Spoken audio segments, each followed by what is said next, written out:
사람나라 29강 대박전쟁 마지막 15번째 김재규의 탕탕혁명. 우리는 무엇을 할 것인가? 이런 제목입니다. 박정희 시대를 우린 참 너무 까맣게 잊어버리고 있는 것 같아요. 그 시대가 얼마나 참 엄혹했는지, 그죠? 사람들이 이제 기억을 못하는 것 같아요. 사람은 이런 것 같아요. 어떤 아팠던 기억이나 이런 건 어떻게든지 피해 보려는 그 심리적 작용이 있는 것 같아요. 그러다 보니까 잔인한 시대는 금방금방 잊고 싶어 하는 것 같아요. 그런데 그때 어떤 일이 있었는지 보여주는 에피소드가 하나 있어서 소개드릴까 싶습니다. 그 박정희가 그 유신시대에 압구정동 현대아파트에, 압구정동 현대아파트가 뭡니까? 우리나라 초기의 고급 아파트의 대명사였습니다. 그런데 이 압구정 아파트에 자주 출동을 했어요. 그 출동을 하면은 어떻게 됐냐면 아파트에 전체 불을 꺼버려요. 그리고 이제 모처에 이제 딱 사람들이 에워싸가지고 들어가요. 누구 집이냐? 탤런트 정모 집이에요. 그 박정희한테 당한 그 유명 탤런트들, 이름 알려진 사람들 제법 많습니다. 뭐 대표적으로 정모, 윤모, 한모, 이런 사람들입니다. 한모는 뭐 얼마 전까지도 좀 활동을 했어요. 이런 일이 이제 사람들 눈에 이제 안 띌 수 없잖아요. 그죠? 띄게 되니까 사람들이 이걸 가지고 수근수근한 거예요.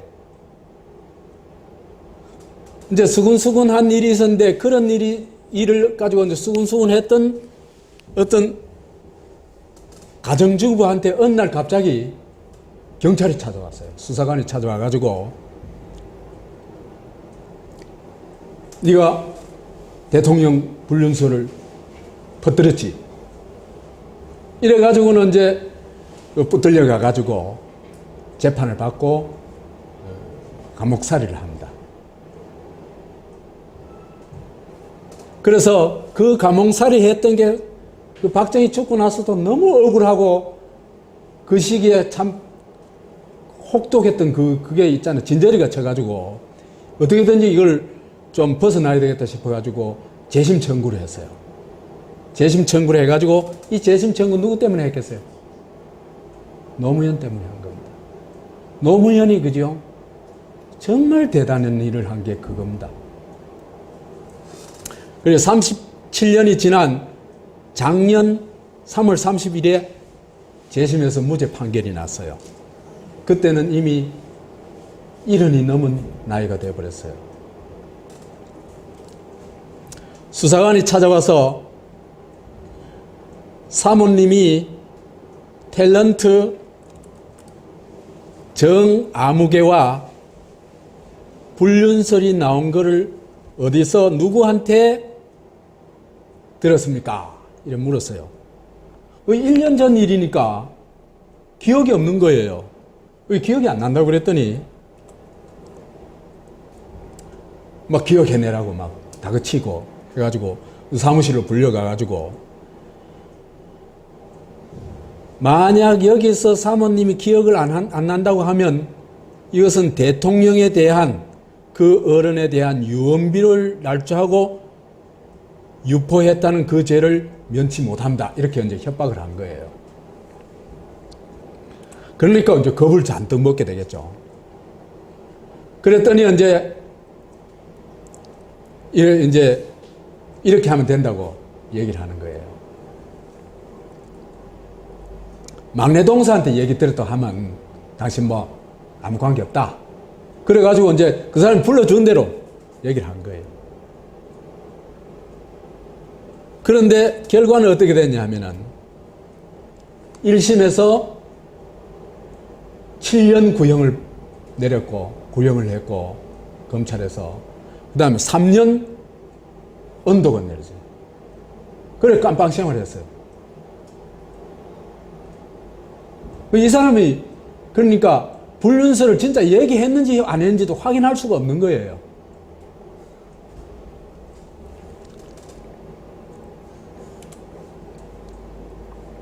이 긴급조치 구호 위반입니다. 이게 유언비어 유포.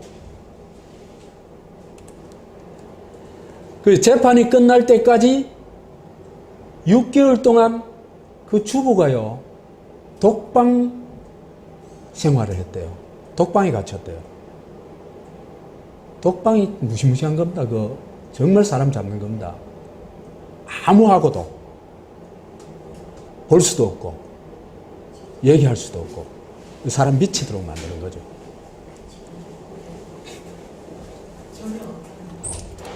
그래가지고는 또 이 사람은 정치범으로 분류가 됐어요. 정치범으로 분류가 됐냐면 간방 위에다가 빨간 딱지를 붙여 놓은대요. 그 다음에 수위에다가도 빨간 딱지를 붙여 놓은대요. 이건 정치범이라고.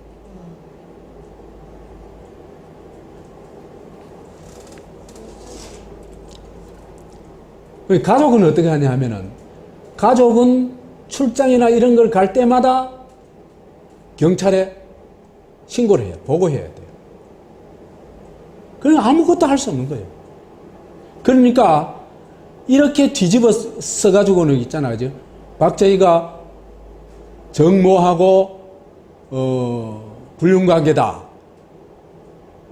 이런 걸 얘기했다는, 했는지 안 했는지도 확인할 수 없는데 제목을 뒤집어 쓰고 감옥 생활하고 가족은 이런 고통을 당하고. 이게 유신시대의 모습입니다. 그래서 압구정동 거기 살지를 못하고 바로 이사를 했대요. 도저히 살지를 못하겠죠. 그죠? 그 살 기분이 아니겠죠.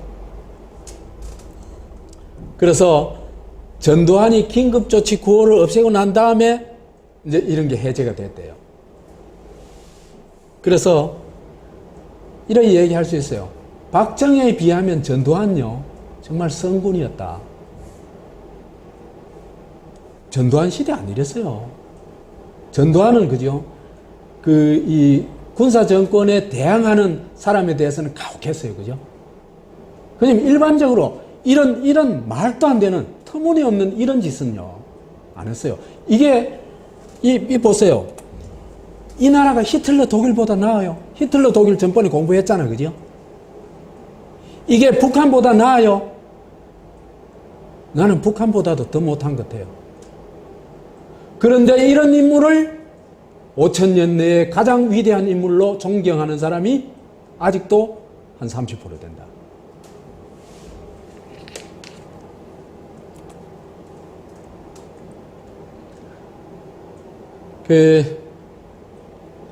탕탕혁명을 이해하기 위해서는 박정희의 정체를 간략하게나마 이해할 필요가 있습니다. 우리 이거 이제 뭐 얘기 많이 했는 겁니다만은 그래도 아주 압축적으로 좀 짚고 넘어가도록 합시다. 뭐 몇 번째 얘기합니다만 악마적 이기주의자다. 그 악마적 이기주의자라는 게 뭐냐 하면요. 자기의 이익과 목적을 위해서는 어떤 수단 방법도 가리지 않는 사람.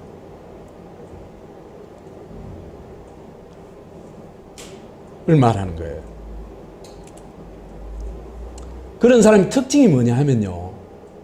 나를 절대화해요. 그 다음에 권력을 잡으면 나를 신격화해요. 그죠? 그래서 두목, 교육, 자기는 교육을 시키는 사람. 그 다음 절대자. 이런 존재로 군림하는 사람들입니다. 근데 그죠? 내가 볼 때 한국 사람의 그죠? 나는 한 반 가까이가 이런 정서를 가지고 있지 않냐는 생각을 해요. 내가 만나본 사람들을, 물론 내가 한국 사람 만난 게 뭐 그리 많지는 않았지만은, 그래도 내가 지금 한 60몇 년 살면서, 그죠? 만난 사람들이 제법 있을 거 아니에요. 그죠? 그 다음에, 너는 대상화하는 거예요. 네? 너는 대상화. 그래서 이제 권력을 잡으면은 너를 뭐로 만듭니까? 나의 부하 내지 신도로 만드는 거예요. 그죠? 그 다음에 내 말을 안 듣는 사람, 나를 반대하는 사람, 이건 뭐라 합니까? 마녀, 사탄, 빨갱이 이런 거로 몰아갑니다. 요 악마적 이기주의의 특징이 요런 건데, 요런 사람이 그죠? 예상외로 많아요.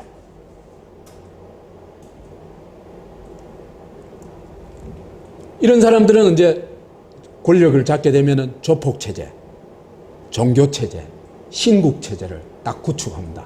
그래가지고는 혼자가 권력을 독점하고, 그 다음에 조직을 자기의 부리는 국가 같은 걸, 그죠?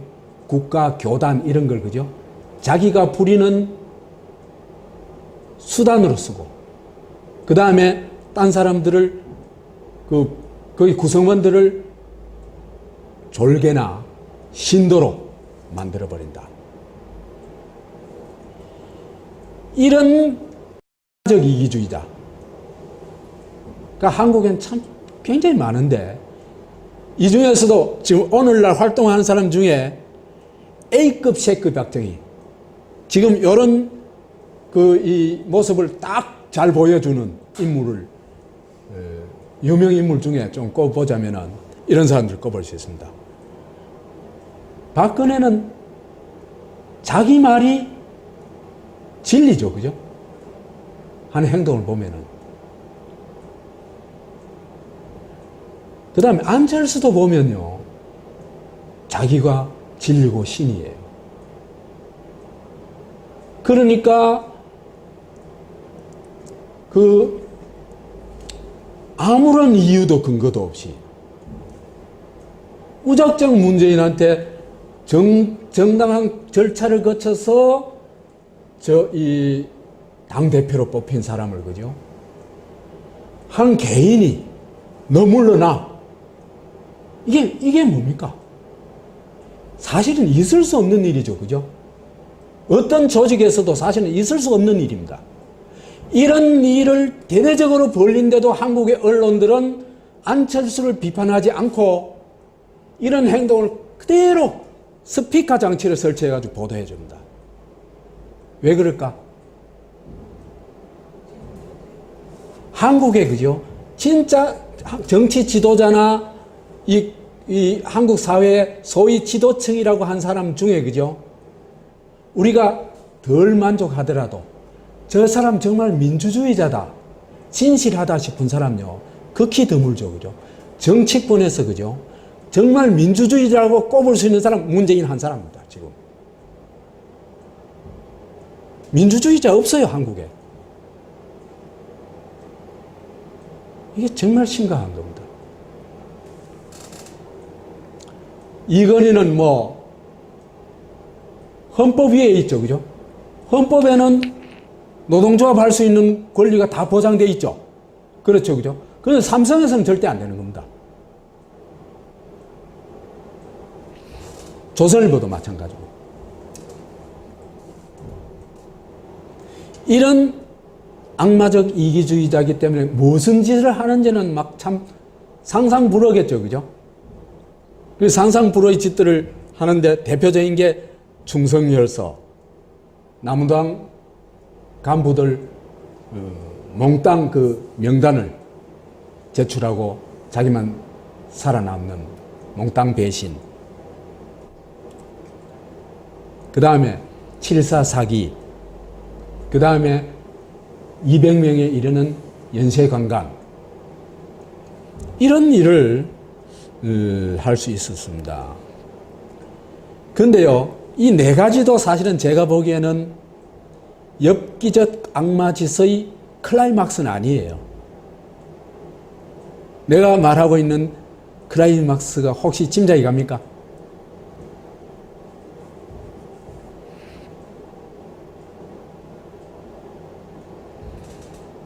저는, 예? 예. 저도 그렇게 생각해요.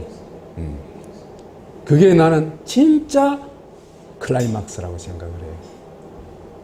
그렇지만 그거는 아직 증거가 확실하지 않기 때문에 얘기하기엔 참 그렇습니다.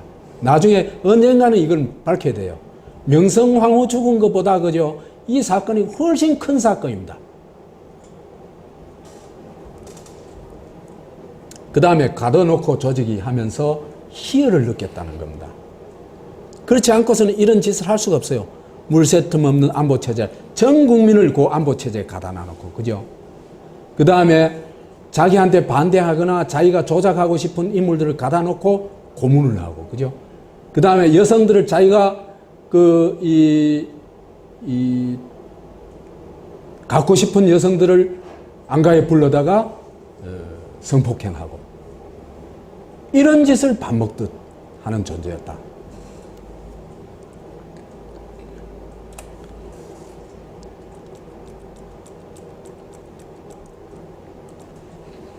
이런 악마적 이기주의자는 당연히 있잖아요. 그죠?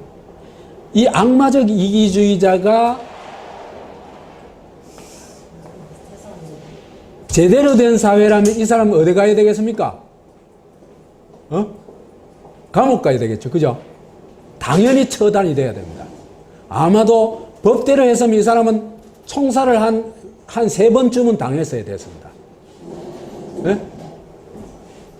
남노당 해가지고 이 국가 반역 해가지고 무기징역 받았죠. 그죠? 그때 사실은 이건 사형받아야 됐습니다. 그 다음에 5.16 쿠데타는 이거는 군인들의 반란은 그죠? 반란 주모자는 사형 한 가지밖에 없어요. 거기다가 사형도 어떻게 하냐면 총살형을 하도록 되어 있어요. 법에 그건 나와 있어요. 그 다음 유신체제. 그러면은 박정희는 그죠? 최소 총살을 3번 당해야 될 사람이에요. 정상적인 나라라면. 그런데 이 사람이 우두머리 짓을 한 게 그죠? 한 분야가 거의 모든 분야라고 할 수 있는데 5개 분야에서는 한국 역사상 최고의 수괴였습니다. 첫째로 꼽을 수 있는 게 반민족 수괴. 우리가 그죠? 이완용을 반민족 수괴로 생각하죠. 그죠? 민족 배신 그러면은 매국노 그러면은 이완용이 제일 첫 번째 떠올리죠. 이게 진실일까? 저는 아니라고 봅니다.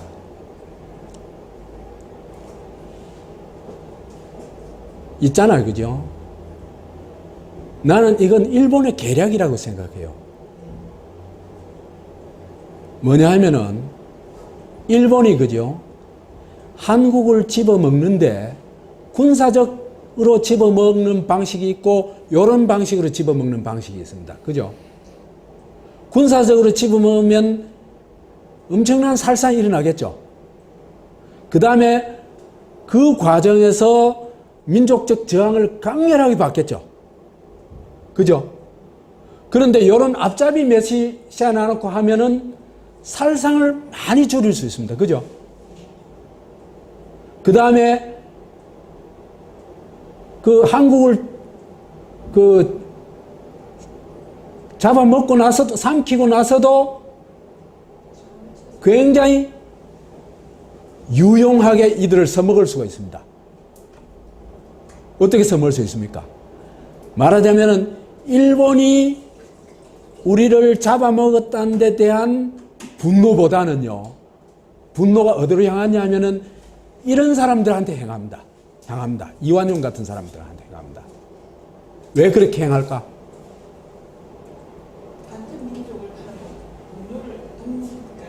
그 배신감.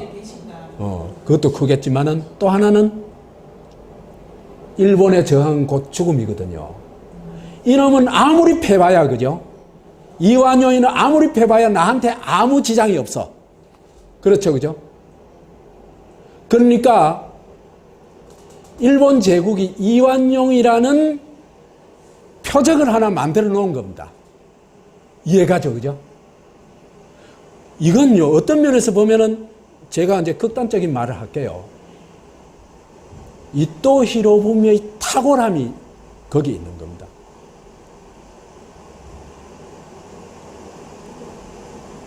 저를 욕할지 모르겠지만은 저는 아주 공정하게 객관적으로 얘기하는 겁니다.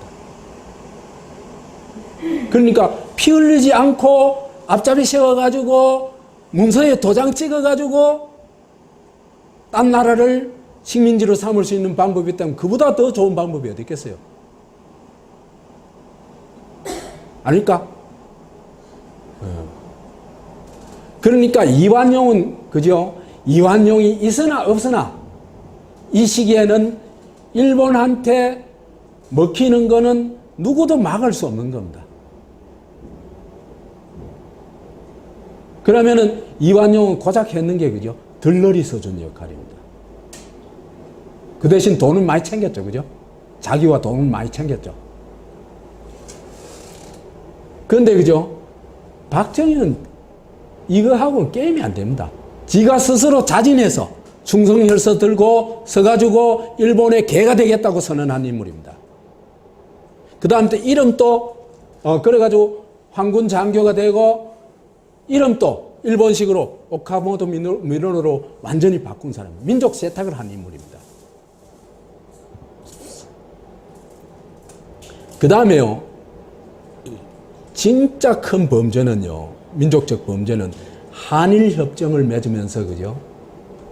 정말 일제시대 때 억울하게 당했던 수만 명의 대일 청구권을, 그죠? 국가가 박탈해버린 겁니다. 이는 있을 수 없는 일이에요. 작년에, 그죠? 미쓰비시에서,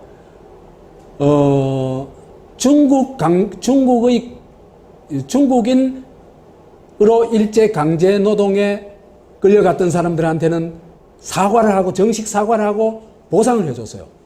우리 돈을 한 2천만 원씩 해줬어요. 한국은요, 박정희가 이지대 나누니까 지금까지도, 그죠?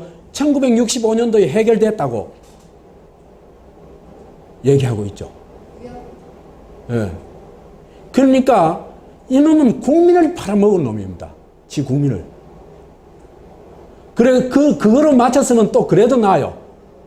그 미쓰비시나 이런 회사들한테 뒷돈까지, 그 당시 예산의 10%에 이르는 뒷돈까지 받았습니다.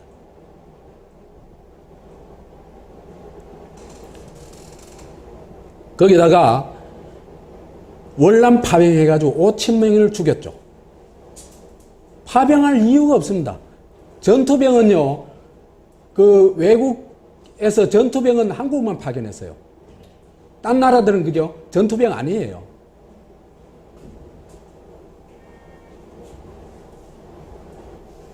거기다가 이 죽은 사람들한테 제대로 보상을 해야 될 거 아니에요. 그죠?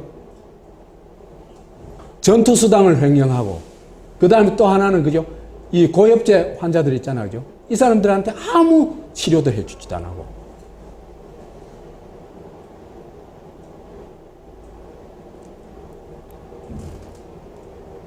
여러분, 판단해 보십시오. 박정희하고 이완용, 누가 더 악질 매국노인가? 게임이 안 됩니다. 제가 볼 때는. 이완용은, 그죠? 한국 사람들이 도덕적 면피를 할 수 있는 표적일 뿐이에요. 솔직히 말하면. 한국인요, 이상해요. 일본에 대해서 분노하고 해야 되죠. 그죠? 근데 일본한테 분노하지 안 하고 이 이완용이 같은 놈한테 분노하는 겁니다.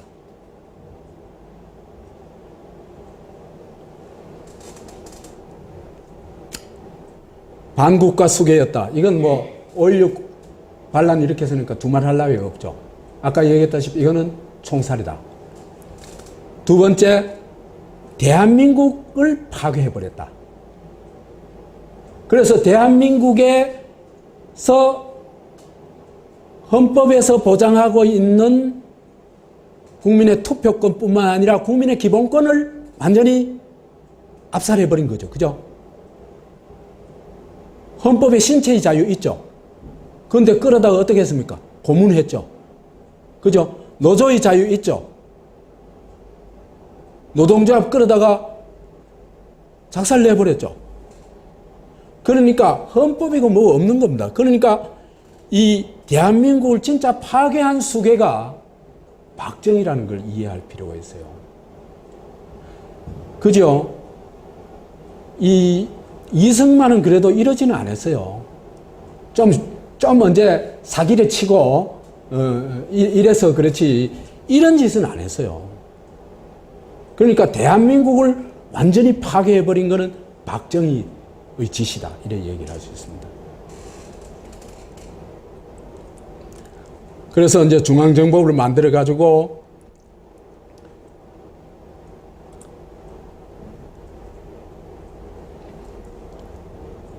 그 반공국가의 컨트롤 타워 역할을 하면서 고문, 간첩 조작, 사법살인, 정치공작 이런 걸 다 중앙정보부에서 주관했어요. 있잖아요. 그죠? 내 한마디로 단언할게요.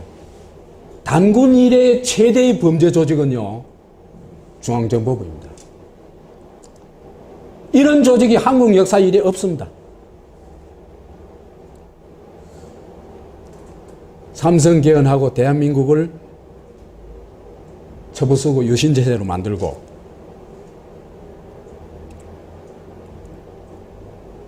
그 다음에 강도수계 문화방송 서울, 부산 빼앗고 부산일보, 영남대, 유경재단 그 다음에 이런 건 지금 다 알려진 일인데 구로공단을 빼앗은 것도 있어요. 구로공단.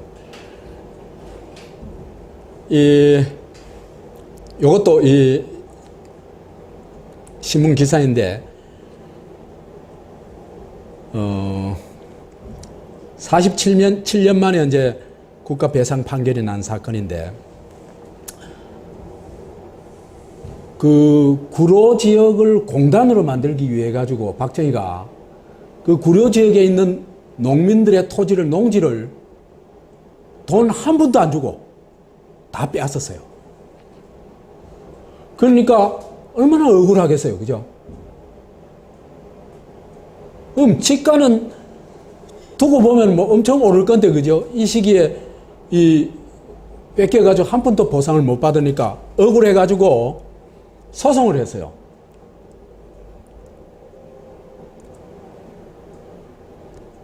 이 소송을 해가지고 했는데 이제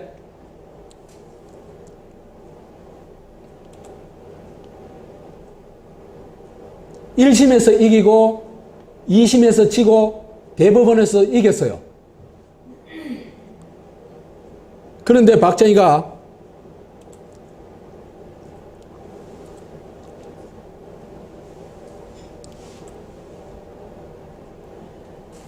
이제 대법원에서도 농민한테 땅을 돌려주라고 판결을 했어요. 그런데 이걸 박정희가 뒤집어요. 박정희가 나서가지고 소송이 패소하지 않도록 조치하라고 지시했고, 이 공안당국이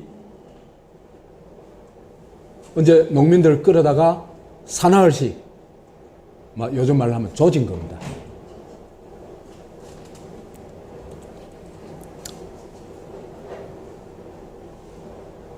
그 대부분 농민, 그때 이제 어떻게 협박하냐 하면은 감옥 갈래? 소송 포기할래? 이래가지고 협박을 해가지고 291명 중에 대부분 이제 포기하고, 그래도 난 도저히 포기 못하겠다. 한 사람이 41명이었어요.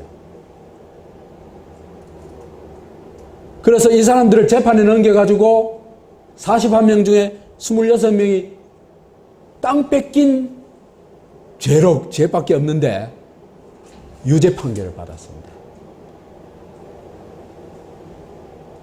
이게 유신시대였어요. 유신시대도 아니죠. 1960년 정권 잡고 나서 얼마 안 됐으니까. 그래서 그 소송을 제기했지만 이제 도저히 이제 안 되니까 이제 다 이제 주저앉았죠, 그죠? 주저앉는데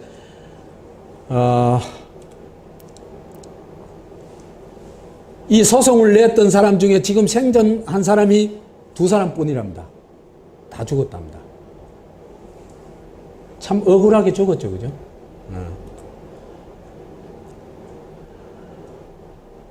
그래서 이 2006년에 진실과 화해를 위한 과거사 정리위원회에 진상규명을 신청했어요.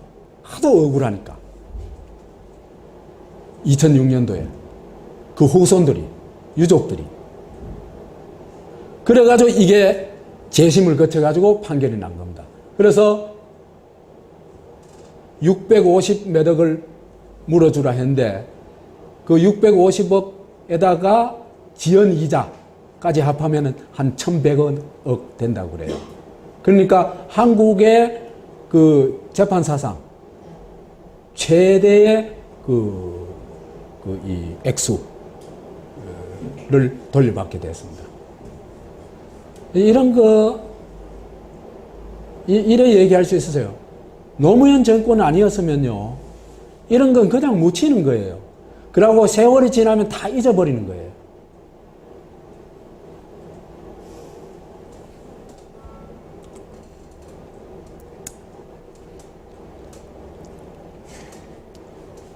강간수계, 연속강간, 주 2회 이제 이 해인데, 여자를 꼭 둘이 불러요. 둘이 불러가지고, 띵까 노는데 어떻게 놀았는지, 상상이 되죠, 그죠? 여자분들은 상상이 안 될 겁니다. 남자들은 상상이 될 겁니다. 근데 그러다가 술이 한 잔 돼가지고 취한 척 하면서 한쪽으로 휙 넣으면 오늘 저녁 이제 딱 점지된 거예요. 네? 마지막 날은 누가 점지된지 아세요? 심수봉이 아니고 신재순이 점지가 됐어요. 근데 박정희가 죽는 모레 면했죠. 그때 이제 나온 이제 김재규가 이 변호사한테 한 얘기를 이제 변호사가 책을 내 가지고 이제 기록해 놓은 겁니다. 군 병원의 간호장교들도 예외는 아니었다고 해요. 사단과 군 병원 등에서 괜찮다 싶은 여군이 있으면 여배우와 마찬가지로 궁정동 안가로 불러들여 대통령 수발을 들게 했다는 거죠. 그게 어디 있을 수 있는 일입니까? 세상에 어떤 여자가 아무리 대통령이라고 해도 그런 자에 불려나가는 걸 달갑게 여기겠어요. 더군다나 궁정동 안가에 도착해서야 자기에게 주어진 임무가 무엇인지 알게 되는데 참 기가 차죠, 그죠?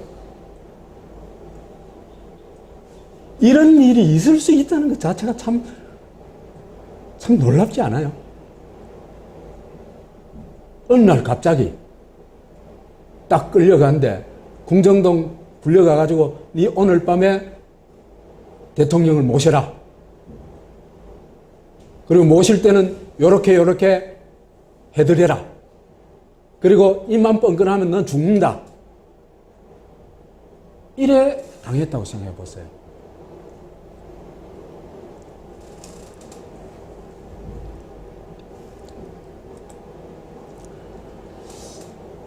이런 5대 수계, 반민족 수계, 반국가 수계, 반민주 수계, 강도 수계, 강간 수계, 이런 사람을 도대체 뭐라고 불러야 될까? 난 부를 이름이 없어요. 악마라고 부르기 싶은, 부를 수밖에 없는데, 그것도 종교적 이름이니까 사실은 좋은 이름 아니죠. 그죠? 어떻게 이런 인간이 있을 수 있는지 참 그냥 놀라울 뿐이에요. 그 다음에 박정희가 최종 빨대였다는 건 전번에 얘기했죠. 그죠? 얘기했는데,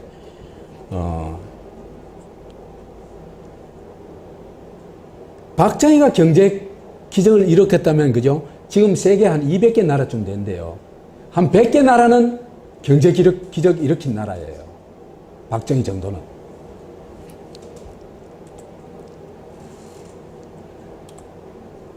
뭐, 요런 건 생략하고,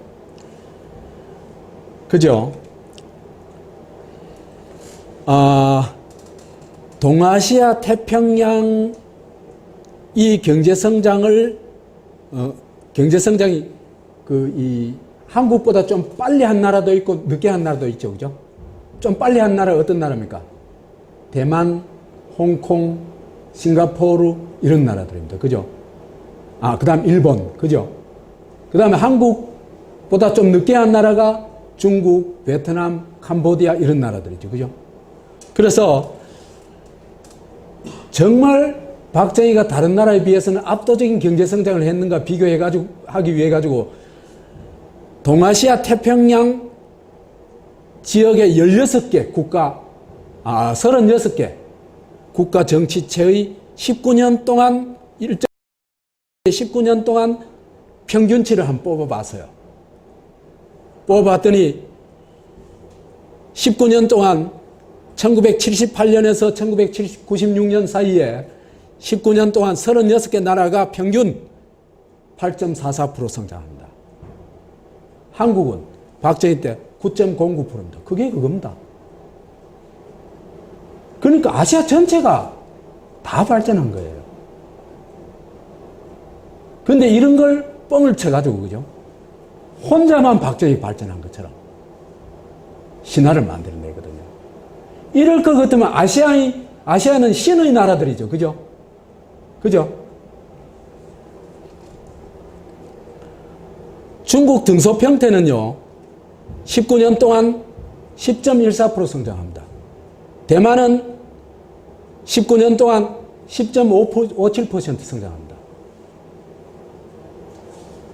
그 다음에 한국만 발전한 것처럼 박정희 시대뿐만 아니라 한국만 발전한 그것도 엄청난 착각이다. 우리가 그죠? 정말 문제를 객관적으로 볼 필요가 있고 능력이 있어야 돼요. 그렇지 않으면요, 우물안 깨구리를 못 벗어납니다. 그 다음 진실을 볼 수가 없어요. 50년 동안 추적을 해봤어요. 합계를 내봤어요. 경제성장을 비교해봤더니 50년, 1962년에서 2011년까지 경제성장을 비교해봤더니 한국은 7.64%. 요거는 6.18을 하면 개인 GDP 성장입니다. 여하튼 그건 뭐 생략하고 7.64%인데 동아시아와 태평양은요, 같은 시기에 36개국 평균이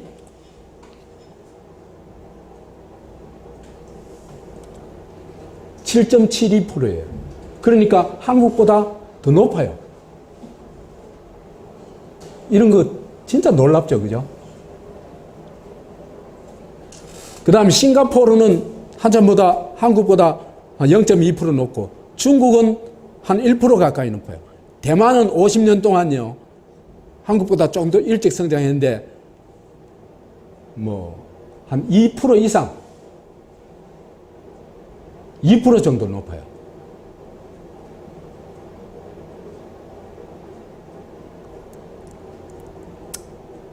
그 다음에 박정희가 피라미드 경제의 최종 빨대 노릇을 했다 하는 건 뭐 전번에 얘기했으니까 생략하도록 하겠습니다.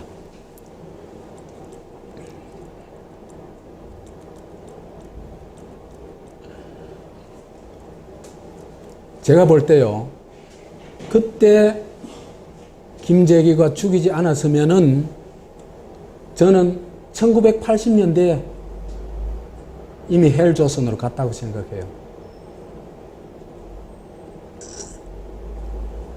헬조선으로 벗어나게 된 게 전두환 정권 때요, 박정희 정권하고는 전혀 다릅니다. 그 다음에 그 전두환 정권에서 그 경제 정책은 비교적 합리적인 경제 정책을 씁니다. 김재익이라는 그 청와대 수석이 그죠? 굉장히 괜찮은 경제 정책을 썼어요.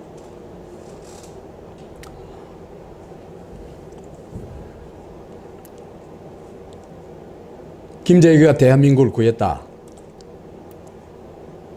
부마 항쟁 이것도 그죠? 나는 그 개인의 힘을 굉장히 믿는 사람이에요. 부마 항쟁은 그죠? 이 정광민이란 순수한 청년, 운동권하고는 아무 관계없는, 그야말로 세상에 대해서 순수하게 분노할 수 있는 이 한 청년이 불을 지폈습니다. 그 전날까지 그죠? 유인물을 뿌리고 해도 그죠? 전혀 집회가 안 됐어요. 근데 이 친구가 밤새 등사기를 밀어가지고 수업 시간에 가가지고 유인물을 작성하고 뿌리고 그죠? 그 다음에 나와가지고 깃발을 들고 그죠? 유신체제 반대 시위를 시작했어요. 그러면서 이제 시위가 붙으면서 부산대학이 학생들이 그때 뭐 한 10,000명 됐나 부산대학. 그때 학생 수 그리 안 많았거든. 5,000명이 데모에 가담합니다. 그게 시내로 나가면서 5만 명으로 폭발하게 되는 거죠. 그래서 어디서 누가 어떻게 불씨를 지피냐 하는 게 굉장히 중요한 거죠. 근데 이 친구는요, 여기에 인생을 다 바쳐버렸어요. 그래서 일본에 가서 경제학 박사까지 받아가지고 와도 한국에서 그죠? 취직할 데가 없어요. 잠시 취직했다가 그 친노무현이다 그래가지고 또 잘렸어요. 참 한국이, 난 이런 사람은 진짜 한국 역사의 역사적 공로자거든요. 이런 사람은 이렇게 내팽개치는 게 한국이에요, 바로.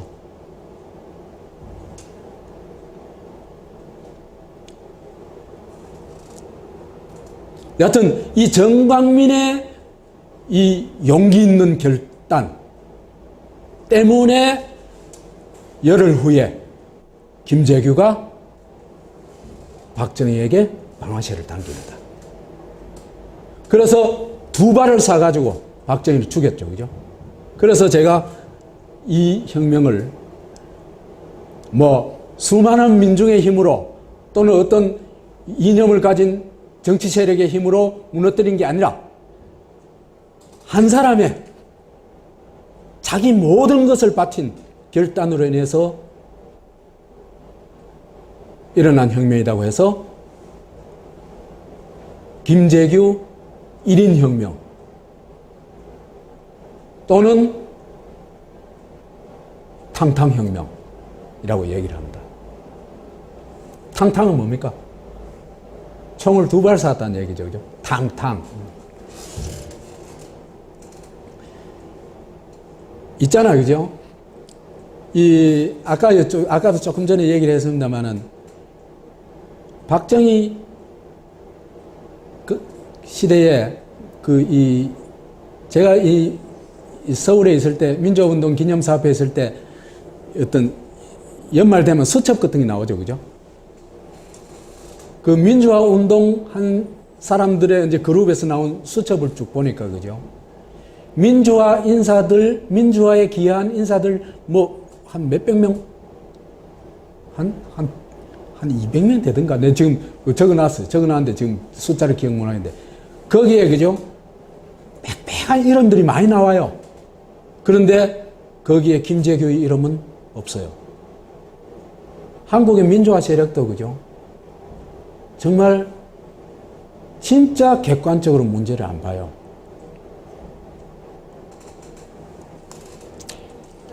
천황체제는요, 박정희, 김일성 또 이 일본의 이 처제예요. 그죠?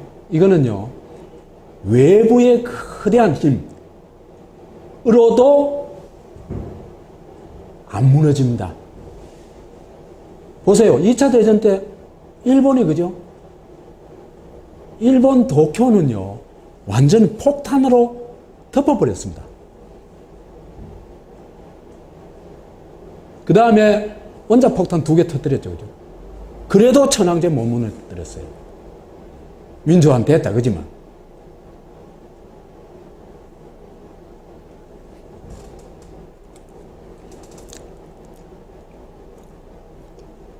왜 그러냐 하면요, 두목을 신격화하고 국가를 성역화하고 방공충효로 세뇌를 해가지고 사람을 태극 로봇으로 만들어버리고, 그 다음에 중앙정보부 같은 걸 통해 가지고 공포정치를 지속해 나가면요, 거기에 대항할 세력은요, 한 10년 내에 다 없어져 버립니다. 지금 또 그죠? 박근혜 말 한마디에 사람들이 그죠? 뭐 엄청 겁을 먹고 해요.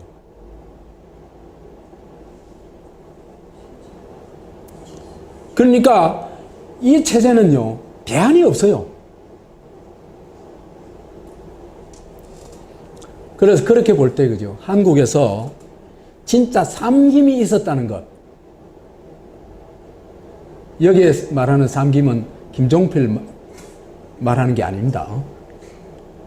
김재규, 박정희 죽인 김재규, 그 다음에 그 군의 이 군부 독재 세력을 발본색원한 김영삼, 그 다음에 그 민주주의 토대로 구축한 이 김대중, 이 박정희 시기에 그죠? 이런 사람들이 있었다는 거는 그죠? 저는 대한민국의 축복이라고 생각해요. 정말이에요. 그런 거 쉬운 거 아니에요. 이 세 사람은 그죠? 한국 독립운동의 어떤 인물보다도 너무나 중요한 역할을 했어요. 그런데 왜 이 사람들은 제대로 평가 안 하고 있을까, 우리가?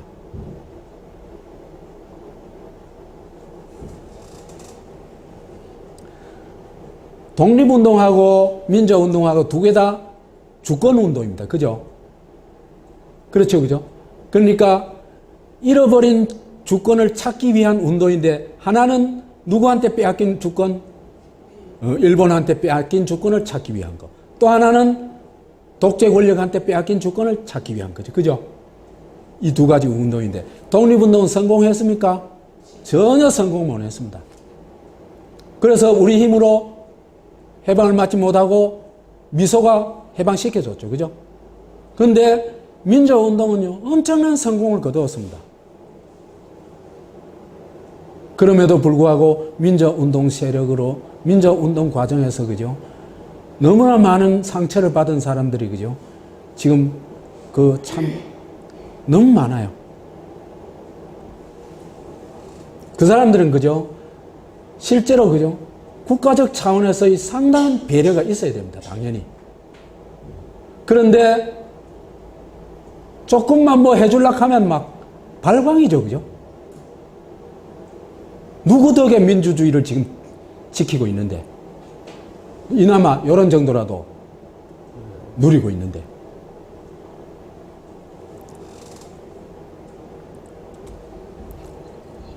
그래서 김재규는 모든 걸 바쳐서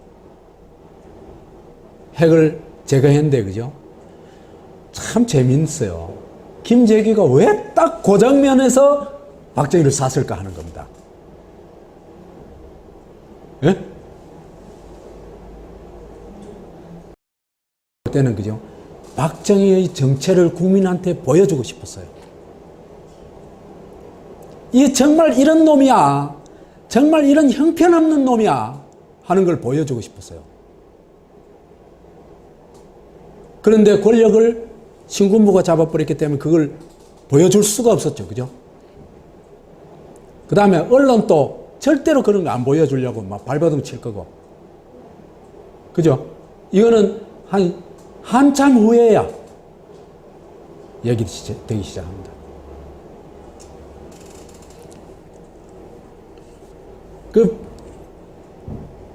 김재규가 반유신은 대단히 명확해요. 그 다음에 민주의식도 비교적 아주 견고해요. 그래서 한국에서 그죠? 김재규는 진짜 자유민주주의자예요. 그래서 죽이려고 3번이나 이제 어떤 준비를 했어요. 건설부 장관 임명될 때, 그 다음에 또 3군 단장 할 때 박정희 죽이려고 했는데 차마 못 죽였어요. 그리고 마지막에 이제 죽였죠. 그 다음에 김재규가 죽이려고 한 거는 첫째는 유신체제도 있지만 그죠. 또 하나는 집안을 보니까 이게 너무 개파이거든. 박정희 집안을 보니까. 이런 집안이 나라를 지배하는 건 이건 도저히 안 된다. 이렇게 판단하는 것 같아요. 이제 그런 예를 들어 볼게요. 큰 영예인 박근혜가 관련된 구국 여성 봉사단의 부정과 행패를 보고 분개했단 말이에요. 이게 이제 대통령이나 박근혜한테 도움이 안 된다. 그래서 조사를 했어요. 조사를 해가지고 박정희한테 있는 그대로 보고를 했어요. 그랬더니 박정희가 한테 오히려 욕만 먹었어요. 핵심이 뭐냐면 이 구국 봉사단이라는 건데, 그 구국 봉사단의 총재가 누구였죠? 그 유명한 최태민이죠. 그죠? 예. 최태민이 어떤 인물이었는지는 뭐 여러분들 대부분 알고 있죠.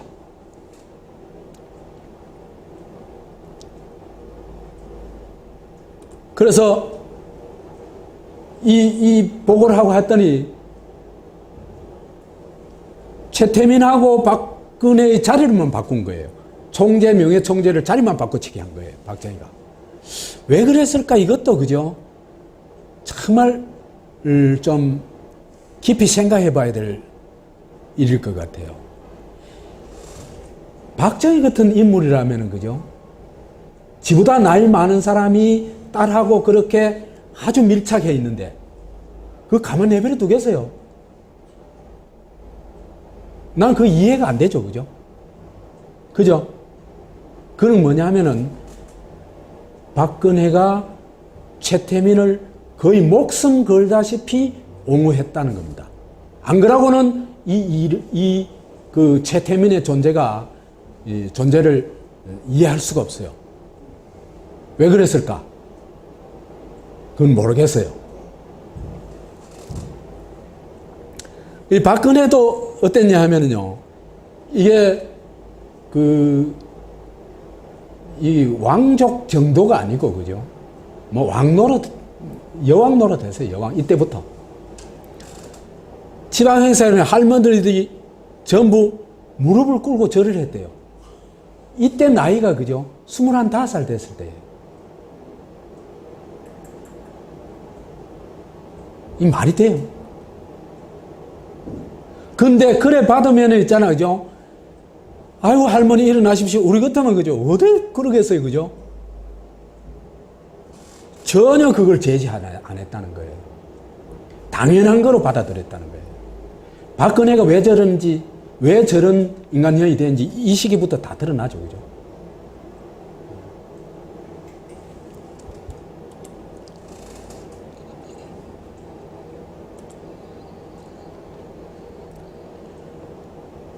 그래서 김재규는 박정희의 불미스러운 사생활, 이거는 안가에서 연속성 폭행한 그 문제입니다. 그 다음에 자식들이 또 개판인 거,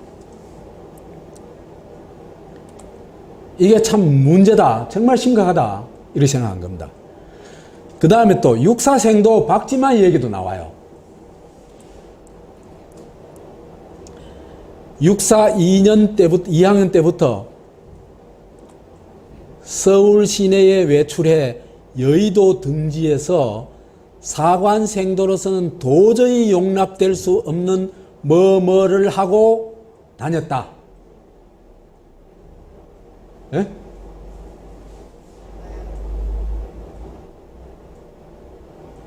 마약을 얘기하는 거 안 같아요.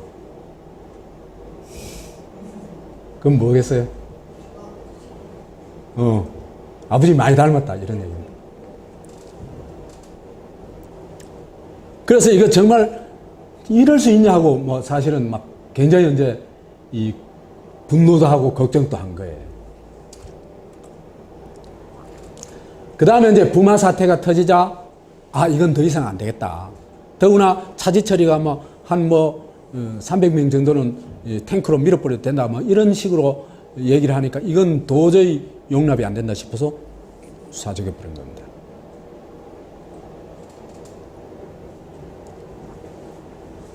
그 이후에 왜 성공을 못 했냐?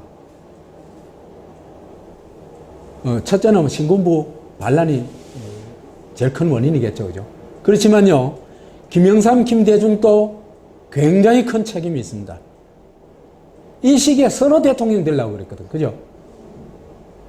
그래가지고 어떤 위기가 닥쳐오고 있는지 제대로 이해하지도 못했을 뿐만 아니라 전혀 대처하지를 못했어요. 고작 학생들이 있잖아. 그지? 들고 일어나가지고 서울역까지 갔다가 이제 해산하고 그런 정도였어요.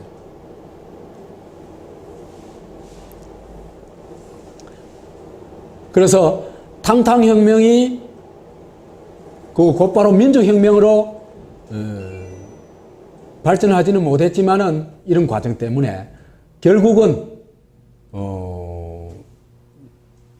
우여곡절을 거쳐서 민주화에 성공합니다.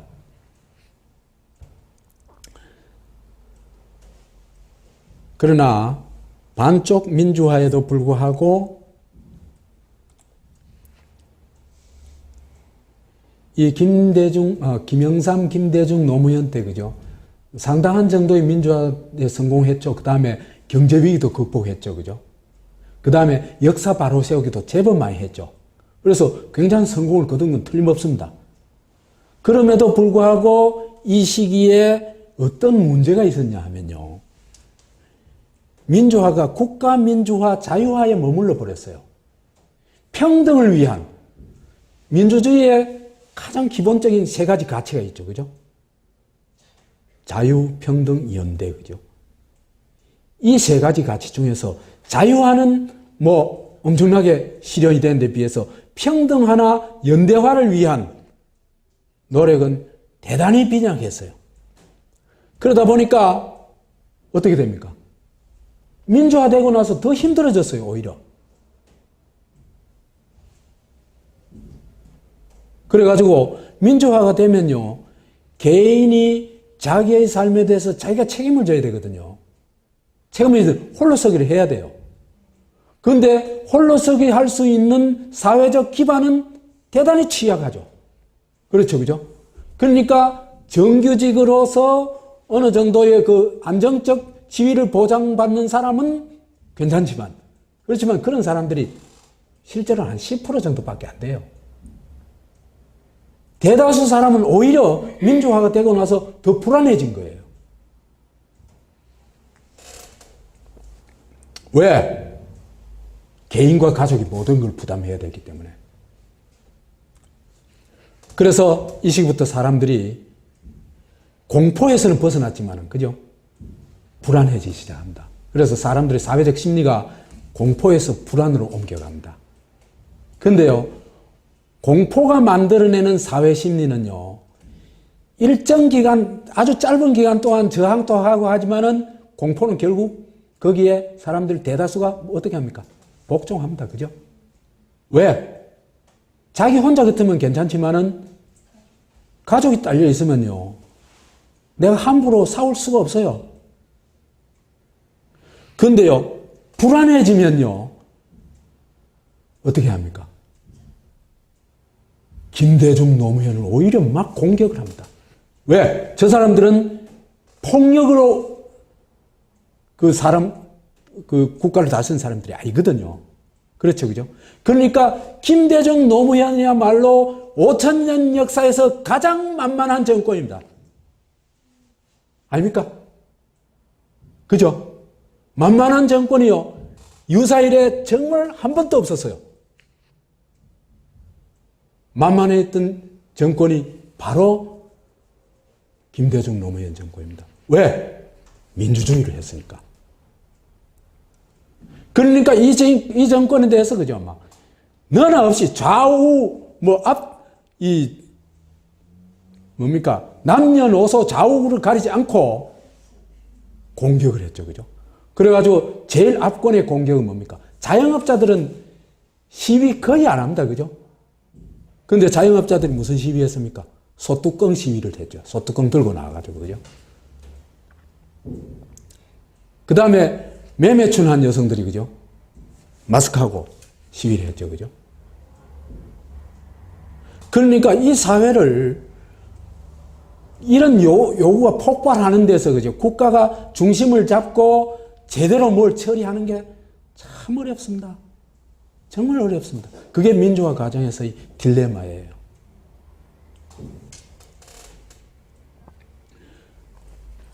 그런데 이게 이제 제대로 안 되니까 이제 오히려 이 불안한 심리가 불안하면 어떤 걸 요구하냐면 이 절대자를 요구합니다. 자기 힘으로는 뭘 할 수가 없죠. 그죠? 그럴 경우에 절대자가 나타나가지고 영웅이 나타나가지고 자기의 문제를 해결해 주기를 기대하게 됩니다. 그죠? 히틀러 등장하기 전에 독일이 바로 그랬습니다. 네. 1차 대전에서 지고 있잖아. 그죠? 완전히 막 초토화됐죠. 그죠? 그 다음에 이렇게 되면 또 한국 사회가 박정희를 불러요. 이때부터 박정희 신화가 다시 살아나기 시작합니다.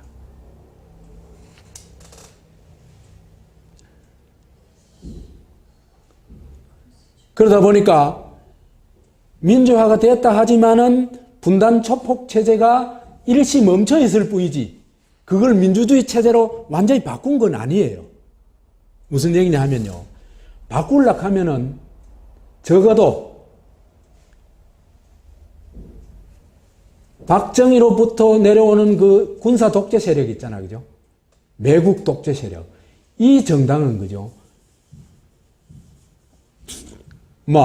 극우 세력으로서 한 10% 정도 지지받는 건 괜찮지만은 여전히 살아있고, 그죠? 제1당으로 살아있고. 그 다음에 정치 공작, 기본권 박탈의 본부인 중앙정보부 그대로 살아있죠. 그 다음 국가보안법도 고치려고 해봤지만은 박근혜의 공격 때문에 전혀 고치지를 못했죠. 그대로 살아있는 겁니다. 그러니까 정치 영역뿐만 아니라 경제 영역도 재벌체제가 굳건하죠. 그러니까 분단 조폭 체제는 일시적으로, 그죠? 정지되어 있거나 또는 어떤 이 활동이 느려졌을 뿐이지 그대로 살아있는 겁니다. 여기에다가 조선일보 등이 김영삼 정권이 들어서면서부터 박정희 신화를 막 폭발적으로 유포시킵니다. 그건 내가 기사를 좀 봤어요. 어떻게 유포시킨지. 이렇게 되면서 이제 정권이 다시 이 새끼 박정희들한테 넘어가게 됩니다. 그래서 이 이명박도 그죠? 전형적인 박정희 스타일이에요. 박근혜는 두말할 것도 없고 이 두 정권이 있잖아요. 그죠? 나라를 말아먹기 시작하면서 이제 헬조선으로, 그죠? 초고속으로 달려가고 있습니다. 이 나라가 진짜 대한민국 민주공화국이 되면요, 이제 박정희 탄신제 같은 건 당연히 없어지겠죠. 그러면서 정말 우리가 박정희를 청산하지 못했지만은 박정희를 죽인 그 자체만으로도 굉장히 큰 일이에요. 무슨 얘기냐 하면요, 남북이 똑같이 헬조선으로 달려가고 있었어요. 그런데 북한은 헬조선으로 직진했는데 남한은 헬조선으로 직진 안 하고 그나마도 IMF 위기 같은 걸 극복하고 민주화로 갈 수 있었던 거는 누구 덕분이다? 김정일과 탕탕 죽였기 때문에 가능했다. 그 탄신제 같은 게 없어지고 사실은 이 한국이 북한처럼 헬조선으로 직진하지 않고 일정하게 민주화되고 경제 위기를 극복하고 이런 과정도 그죠? 박정희를 죽였기 때문에 가능했다고 합니다. 그렇기 때문에 김재규의 탕탕혁명은 반드시 기념할 일이 될 겁니다. 일제에서 해방되는 것 못지않은 해방 기념일이다. 저는 이렇게 생각을 합니다. 지금요, 일본 제국이 남긴 것 중에는 그죠? 비교적 괜찮은 것도 있고 나쁜 것도 있고 그래요. 예를 들면요, 일본 제국이 만든 건물이나 다리나 이런 시설들이 그죠? 해방 이후에 훨씬 기술이 발전한 오늘날 우리가 만들었던 것보다도 더 튼튼하게 너무 많아요. 일반적으로 그렇다 얘기할 수 있어요. 그렇지만 박정희 시대는요, 전혀 그렇지 않습니다. 거기에서 우리가 진짜 본받아야 될 것 거의 없어요. 경제도 있잖아, 그죠? 완전히 저걸 본받으면은, 본받고 계승하면은, 피라미드 경제. 그건 나라 망하는 길이에요. 그 다음에 권력이 빨대짓 하면 그건 나라 망하는 길이에요. 그래서 이런 걸 일단 단절시킨 김재규의 민주혁명은 굉장히 큰 의미가 있다. 이래 얘기를 할 수 있습니다.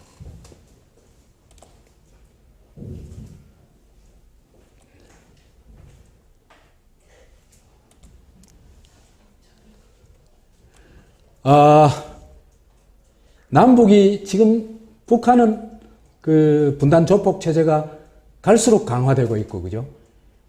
한국은 분단 조폭 체제로 있다가 김재규가 죽이고 나서 분단 조폭 체제가 무너지면서 민주화되죠, 그죠?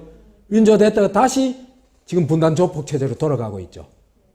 그렇죠. 굉장히 빠른 속도로 돌아가고 있는데, 다만 차이가 뭐냐 하면은 남쪽은 일정하게 민주화가 됐다 보니까 일원적 조폭 체제가 아니고 다원적 조폭 체제가 돼 있어요.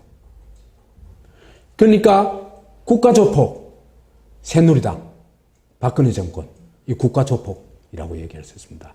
국가 조폭이 전형적으로 부리는 조직이 뭡니까? 중앙정보부이죠. 오늘 말 국정원이죠. 바로 그걸 지금 너무나 잘 보여주고 있죠. 그 다음에 재벌이 바로 자본조폭이죠. 그죠? 재벌이 가지고 있는 그 주식이라는 게 2% 내외밖에 안 됩니다. 그거 가지고 70% 이상의 권력을 장악하고 있죠. 지 멋대로 하고 있죠. 그죠? 지 새끼한테 다 물려주고, 불법으로 물려주고. 그 다음에 언론조폭. 조중동. 뿐만 아니라 한국 대부분 언론조폭입니다. 왜 그러냐 하면요, 사주 소나기에서 아무도 못 벗어나죠. 그죠?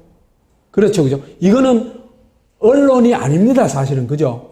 언론의 겉모습은 하고 있지만은 사주 지 멋대로 하는 자본가 독재 회사일 뿐이에요. 그죠?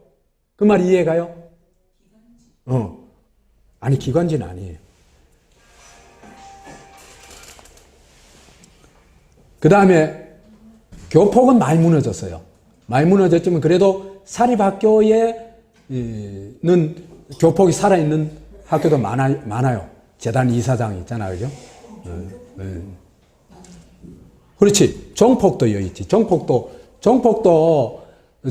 지금 이제 이래요. 정폭은 그 대형 교회는 살아있지만은 중소형은 많이 무너졌어요.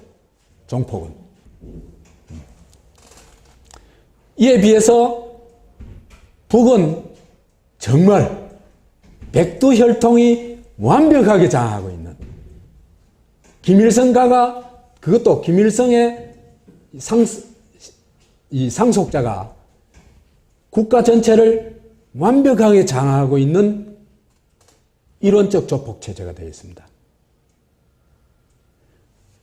이런 차이만 있을 뿐이지 남북한이 다 세계에서 유례가 없는 조폭체제를 가지고 있다. 이래 얘기를 할 수 있습니다.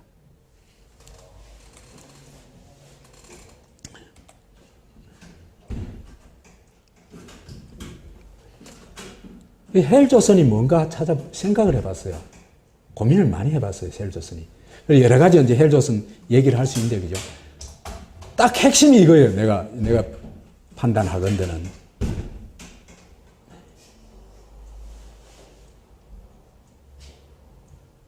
그, 박정희, 김일성 같은 천황적 존재 있잖아요, 그죠? 자기 절대화라는 존재가 주름 잡는 나라. 그게 헬조선이에요. 그 사람들이 주름 잡으면요, 헬조선으로 갈 수밖에 없어요. 왜? 그 사회가 가장 기본적으로 갖춰야 될 두 가지가 무너지죠. 그죠? 하나는 뭡니까? 합리성이 무너지죠. 그죠? 왜? 합리적 사고를 할 수가 없습니다. 그죠? 두 번째로, 도덕성이 무너지죠. 그죠?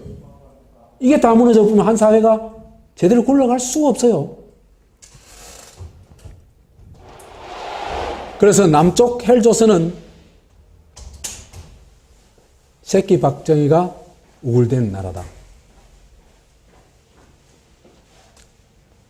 정통 새끼 박정희가 51.6%의 지지를 받고 대통령에 당선된 나라다.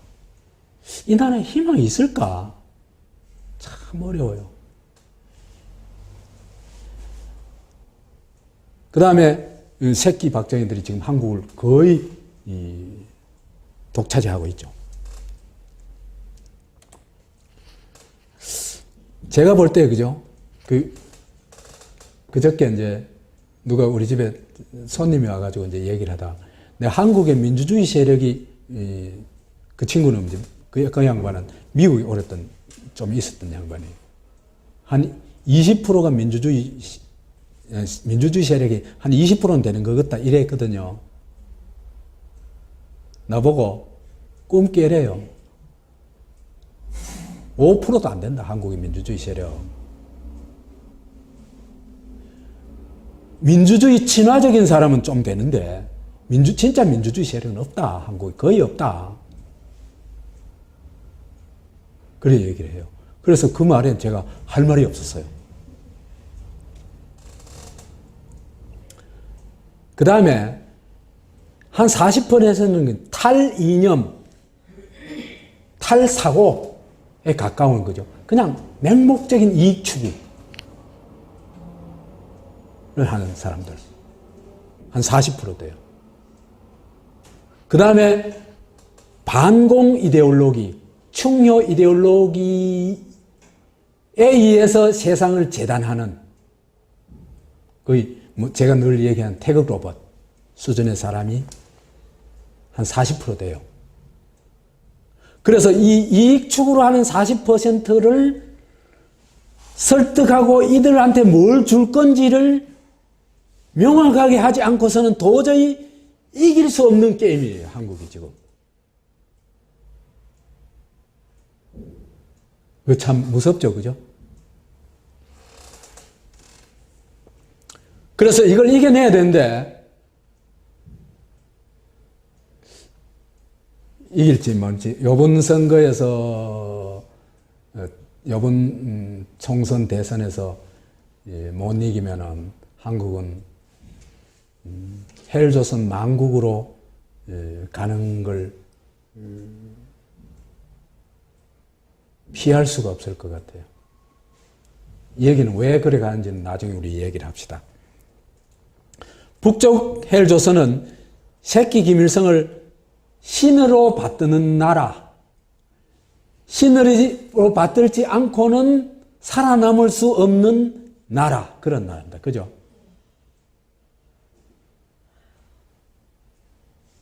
그래서 이제 그래도 우리가 지금 북쪽 헬조선에 비해서는 훨씬 나은 거죠. 그죠? 왜? SNS에서 박근혜 욕도 할 수 있거든요.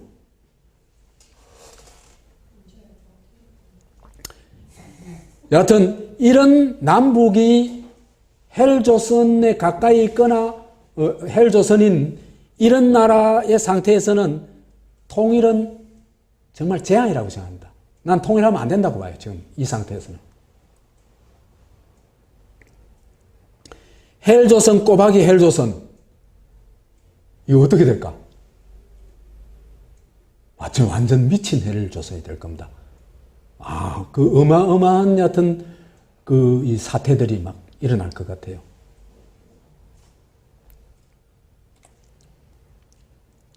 그래서 지금 제일 중요한 게 한국의 민주주의를 통한 내적 통합이 이루어져야 되는데 이게 정말 어려운 상태입니다, 지금.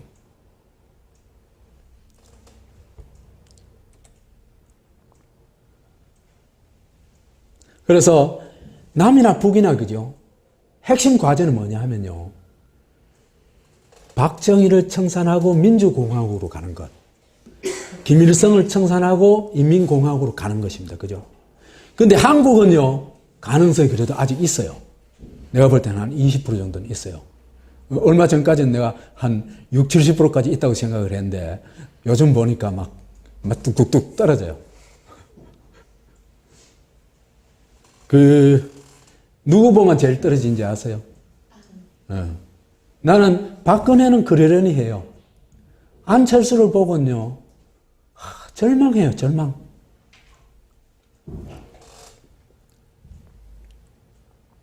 지가 신이에요, 지가 신.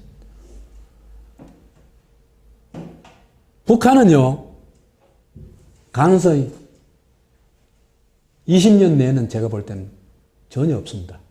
북한은 그죠? 외부적 충격에 이해하지 않고는 이 체제가 안 무너질 거예요. 참 심각하죠.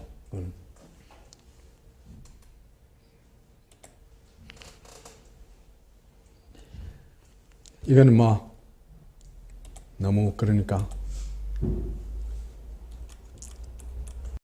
자, 그럼 우리 민주공화국으로 어떻게 갈 건가?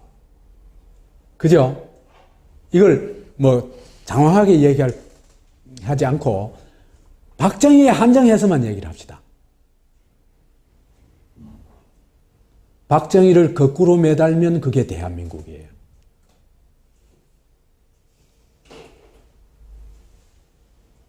박정희 거꾸로 하면은 대한민국으로 갈 수 있어요. 첫째로요, 국가안보주의에서 빠져나와야 돼요. 국가안보주의에 빠지게 되면 어떻게 됩니까? 주권자가 안보 동원의 대상이 되죠. 그죠? 그 다음에 안보 통치, 반공주의의 적용 대상이 되죠. 그죠? 그러면 사실상 이걸로 인해서 주권을 잃어버리죠. 사실상. 그죠? 잃어버릴 수밖에 없습니다. 그래서 이걸 사람 안보로 바꿔야 돼요. 그래서 이 도로, 이 주택, 이런 건설에서부터, 그 다음에 건강 문제, 그 다음에 이 직업 문제, 이런 문제를 그죠? 모두 사람 안보 차원에서 접근을 해야 돼요. 그러면요, 우리의 시각이 전혀 달라지고 정책도 전혀 달라집니다. 그 다음에 피라미드 경제 체제를 노자가 동반 관계를 가질 수 있는 동반자 경제로 바꿔야 돼요. 이러려고 하면 어떻게 해야 됩니까? 노동자에게 자본가와 동등한 권리를 줘야 되겠죠. 그죠? 그래야 가능해집니다. 할 수 있어요. 이 한 나라 있어요. 북유럽도 거의 여기에 가깝고, 독일은 뭐 이게 제도가 돼 있고. 그 다음에 지금 그죠? 가족보장제도 때문에 헉헉대죠. 그죠? 가족보장제도가 되면 있는 사람은 어때요? 좋죠. 그렇죠. 그죠? 그러니까 각종 특권적인 교육, 특권적인 걸 돈으로 다 할 수 있습니다. 그죠? 수능시험 뭐에 비례할까? 과외비에 비례합니다. 100%는 아니지만 대체로. 수능시험을 유지한 이유가 뭐냐면 이겁니다. 그래서 이걸 그죠? 사회보장제도로 바꾸지 않으면은 지금 약자들이 그죠? 겪는 어떤 참혹한 현실은 그죠? 지금 정도가 아닐 거예요. 지금 그래도 그죠? 고시원이라도 있죠. 앞으로 훨씬 더 심각해질 거예요. 그래서 이걸 빨리 사회보장제도로 바꿔내야 우리 사회가 이 공존의 토대를 어느 정도라도 구축할 수 있습니다. 그 다음에 미래를 위해서는요. 미래는 어떤 그 새로운 아이디어, 새로운 어떤 이 창의적인 것이 그죠? 한 사회를 주도해 나가는 그런 시대가 될 거예요. 이미 그죠? 근력이 노동의 그 주가 되거나 기술이 주가 되는 시대에서 벗어나고 있어요. 지식, 창의성이 새로운 어떤 사회, 새로운 어떤 그 생산의 주도력이 되고 가고 있어요. 그렇기 때문에 지금과 같은 나주기기 교육, 주입 세뇌 교육은 이건 미래가 없어요.